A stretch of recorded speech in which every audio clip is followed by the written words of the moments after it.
Արած թուղթ ու գիրք արած ու ես ասի սիրելի քույր, սենց բան կա։ Ես չեմ հավատում տես բաներին։ Հավատանք թե չհավատանք։ Այո, մենք հավատում ենք Աստծուն, մենք գործում ենք Աստծո գործերը, բայց սատանայի խորհուրդները կարևոր է իմանալ, որպեսզի այն քանդենք մեր վրայից, վերացնենք այդ մեր վրայից։ Ու երբ որ այս ամեն ինչը բացատրեցի, այս դրանից հետո իրար հետ աղոթեցինք, տեսանք դևերը ոնց դուրս եկան նրա մեջից։ Ու փառք Տիրոջը, որ այս ամեն ինչի գործակիցը Աստվածն է։ Հիմա չարի գործակիցն էլ իր տեղ ունի։ Նա իր խորհուրդներով մեզի խաբում է, գիտենք, չէ՞, որ 6000 տարվա փորձ ունի, որ մեզ խաբում է։ Նայեք, երբ որ սատանան ընկավ, իր հետ տանելով 1/3 մասը հրեշտակների, ու միլիարդավոր հրեշտակներ կային երկնքում, որոնք տեսել էին Աստծուն, բայց խաբնվեցին։ Հիմա ինչքան հեշտ է մեզի խաբելը սատանայը։ Դրա համար միշտ պետք է մենք զգոն լինենք, միշտ արթուն պետք է լինենք, որպեսզի չխաբվենք, որովհետև մեր մարմիններն էլ ուշադիր լինենք, որովհետև մեր մարմինները համագործակցում է սատանայի հետ, ամեն։ Գաղատացիների 5:16-17 ասում է, որովհետև մարմինը հոգու հակառակն է ցանկանում, իսկ հոգին մարմնի հակառակը։ Եվ քանի որ սրանք իրար հակառակ են, չանենք այն, ինչ կամենում ենք։ Ամեն։ Ամեն։ Ժամանակ առ ժամանակ, բայց անում ենք, չէ՞ ինչ կամենում ենք։ Մեր մարմինները ինչ ուզում է, մեկ էլ անում ենք։ Մեկ էլ Աստված ասում է գնա ծոմ վեկալ, ծոմ ենք վեկալում, մեկ է գնում ենք, մի քանի ժամ ասում է, մեկ է սոված անում ենք։ Դա մյուս անգամ ծոմ վեկալ է։ Չէ, դու պետք է ունենաս որոշումը պահես Աստծո մեջ։ Հստակ քո լինի քո քայլերը։ Իսկ մարմնի եւ հոգու հետ կապված մի բան ասեմ, կուզեմ օրինակով այս ամեն ինչը ասեմ։ Մենք գիտենք, բաղկացած հոգի, շունչ, մարմին, ճիշտ է։ Կխնդրեմ աղբերներս կան իմ կողքը։ Նայեք։ Գիտենք հոգի, շունչ եւ մարմին, ամեն։ Հիմա եկեք ասենք Արկադիը մարմինն է, ես շունչն եմ, այսինքն մտքերի ոլորտ, Ասկոն էլ հոգի։ Ճիշտ ասեցի, չէ՞։ Հոգի, շունչ, մարմին։ Հիմա մարմինը քաշում է իր կողմ, քաշի թևից, բայց ուժեղ չքաշես, հոգի քաշում է իր կողմ։ Հիմա մենք ենք որոշողը, չէ՞, ուր։ Այսինքն մեր մտքերն է, չէ՞, որոշում, մեր շունչի ոլորտն է որոշում, մենք ուր են գնալու։ Հիմա մենք գնանք դեպի մարմնի կողմ, ձգում է մարմինը։ Մարմինը ձգում է, մարմինը տանում է այս աշխարհի գործեր, մեղքեր, ցանկություններ, խաբում է չարը։ Կներես, որ մարմնավորումն ես։ Իսկ հոգին, գիտենք հոգին պետք է սնուցենք, որպեսզի գնանք դեպի հոգի։ Գնանք դեպի Աստված, որովհետև մեզ Աստծո մոտ տանող ճանապարհը հոգով է գնում, որովհետև Աստված մեր հոգիները ստեղծեց։ Իսկ մարմինը մնալու է այս աշխարհի վրա, ինքը չի գնալու, բայց դու չէ, մարմինը։ Դրա համար չեմ համոզում։ Դրա համար հիմա մի հատ կարդան մարմնի գործերը։ Գաղատացիների 5:19-21։ Հայտնի են մարմնի գործերը, որ շնություն, օրնկություն, պղծություն, գիճություն, կռապաշտություն, կախարդություն, թշնամություններ, նայեք այս հոգնակյով արդեն թշնամություն չի, թշնամություններ, կռիվ, նախանձ, բարկություն, հակառակություններ, երկպառակություններ, բաժանություններ, չարակամություն, սպանություններ, հարբեցողություն, անառակություններ եւ այն, ինչ սրանց նման է։ Ասում եմ ձեզ, ինչ որ նախապես էլ ասում էի, թե այսպիսի բաներ անողների Աստծո արքայությունը չեն ժառանգելու։ Ինչն է դա մարմնի գործերը։ Չես ամաչում։ Շնորհակալ եմ, կարող եք նստել։ Ինչ որ մեկը, ինչ որտեղ բռնացրեց իրան այս գործերի մեջ։ Ես կուզեմ ամեն մեկս մեր սրտերը քննենք ու ամեն մեկս մեզ բռնացնենք, որովհետև չարը միևնույնն է, մի բանի մեջ մեզի խաբելու է, բայց մենք պետք է չխաբվենք։ Ու չխաբվելու համար մենք գիտենք, նաև ունենք շնորհք։ Ճիշտ է, ամեն մեկս, ամեն Աստծո զավակ ունի շնորհ, Աստված տվել այս շնորհը ամեն մեկիս։ Մեկը մի պարգև ունի, մեկը մի ուրիշ պարգև ունի, ու այս պարգևների դրսևորումները մենք գիտենք մեր հոգու պտուղներով է, այս շնորհքը մենք պետք է օգտագործենք այսօր մեզանից, որպեսզի շնորհք դուրս գա, շնորհք տեսնեն, այլ ոչ թե մարմնի գործեր տեսնեն ու քննվենք աշխարհի կողմից ու հետո լասեն հավատացյալները սենց են չգան։ Ու մենք ենք խթանում, երբ որ հոգևոր մարդիկ չեն ապաշխարում գալի, որովհետև մեզ են օրինակ բերում բոլորը։ Մենք լավ օրինակներ ունենք, օրինակ ունենք Սավուղը, ինչ արեց Սավուղը, Աստված տվեց շնորհ, Աստված տվեց թագավորություն, թագավոր էր եւ ուզում էր, նպատակ ուներ Աստված, գրված է, որ Սավուղին իր սերունդներին հանձներ հրեայի ժողովրդին, որպեսզի ինքը իր սերունդներով թագավորեր հրեայի ժողովրդին, բայց ինչ արեց Սավուղը, չհնազանդվեց։ Հիշում եք, երբ որ ուղարկեց, ասեց գնաց պատերազմ ու սպանի բոլորին, անգամ անասուններին, ոչ մի բան չբերեց։ Բայց գնաց այն լավ անասուններին ջոկեց, վատերին սպանեց, բերեց ու անունն էլ դրեց, որ բերել եմ քեզ զոհաբերություն մատուցեմ։ Ումա պետք է հնազանդությունը։ Այսինքն այստեղ հնազանդություն էլ չկար։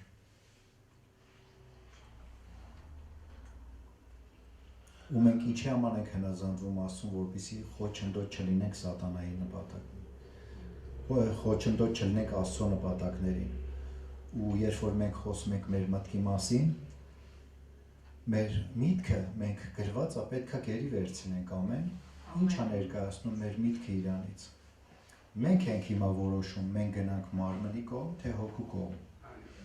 բայց շատ ժամանակ տենում ենք մարմինն է մեր տեղը որոշում։ Եկեք մեր միտքը տանք հոգուն, որպեսզի գերի բռնելով, որպեսզի մեր հոգին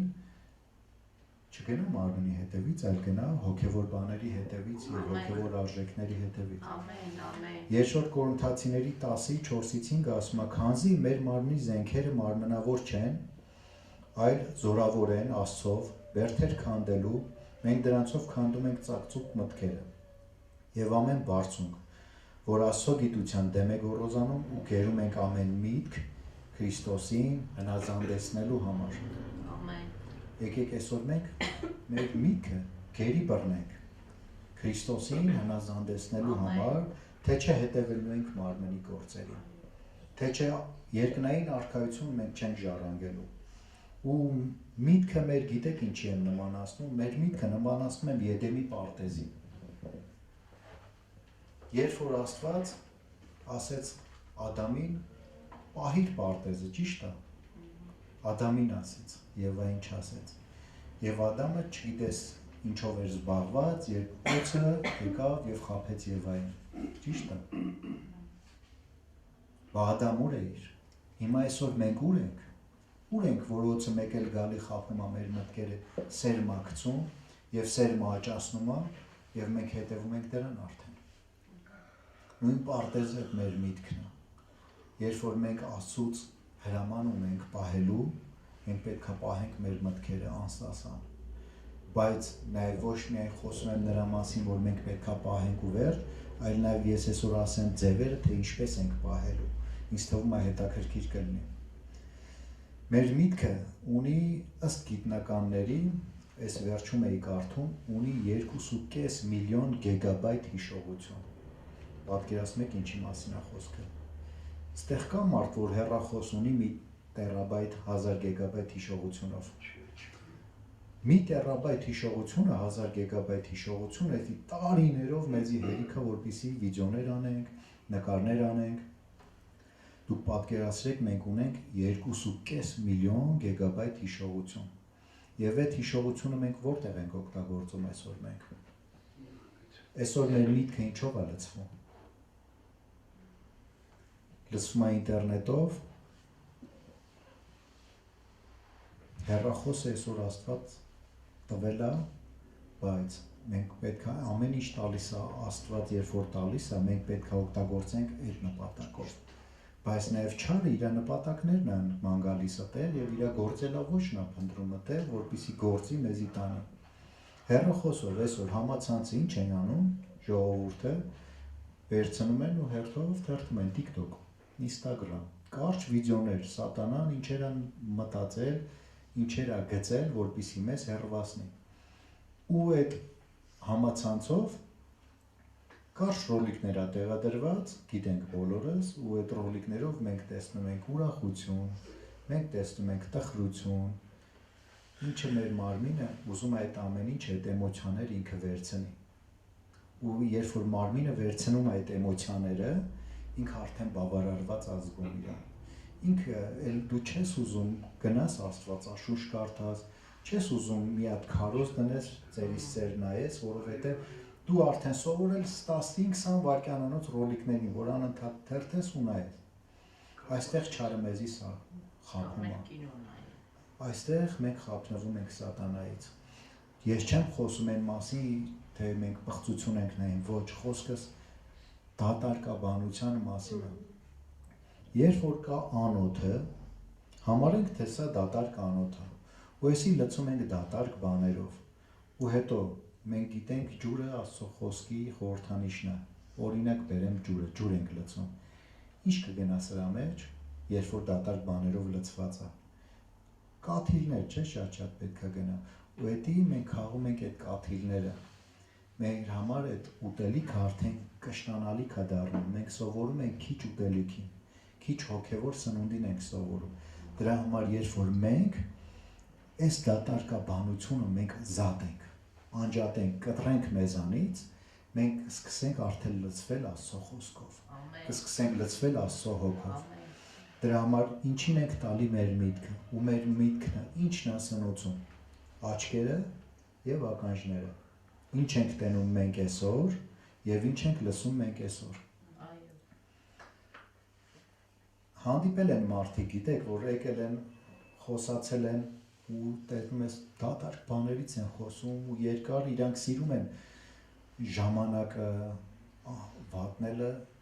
երկար անհեթեթ բաների վրա ու անընդհատ գալիս են ու անընդհատ խոսում են ու եղել է որ ասել են ներողություն եմ խնդրում զանգում են կամ ինչ-որ մի պատճառաբանություն բռնել եմ գնալու որովհետև մեր ականջները նույնպես չպետք է տանք դատարկաբանությանը, չպետք է տանք աղբին, մենք պետք է լսենք այն, ինչ որ Աստծո կամքն է։ Ու երբ որ մենք շարժվում ենք եկեղեցու տեսիլքով, շարժվում ենք Աստծո հետևից, մենք հասկանում ենք նաև որն է Աստծո կամքը։ Մենք գիտակցում ենք ինչով լցվենք։ Սուրբ Հոգին ես վստահ եմ, որ ամեն մեկից դե զգուշացնում է, երբ որ դու սխալ քայլ պետք է անես։ Ու նաև գիտեմ, որ դու զգում ես այն Սուրբ Հոգին զգուշացնում է ինչն է ճիշտը։ Ոչ թե զգուշացնում, այլ ասում է ինչն է ճիշտը։ Դրա համար շատ կարևոր է մենք շարժվենք Աստծով, Սուրբ Հոգով, գաղտնիքը ես ասեմ, չլցվենք դատարկաբանությունով։ Առավել ևս չեմ խոսում պղծությունների մասին։ Ու երբ որ մեր միտքը լցվում է դրանով, եկեք համեմատենք մեր ստամոքսների հետ։ Եթե մեր ստամոքսը թույնավորվում է, մենք գիտենք, ստամոքսի լվացում ենք անում, հասնում է մի որոշ ժամանակ, կարճ ժամանակ հետո։ Բայց երբ որ մեր միտքը լցնում ենք այդ թույնով, ինչպես լվացում անես, որ անցնի։ Անցնում է, այո, ինչ-որ ժամանակ է տևում, ու այդ ամեն ինչ անցնում է Աստծո խոսքով։ Ավելի շատ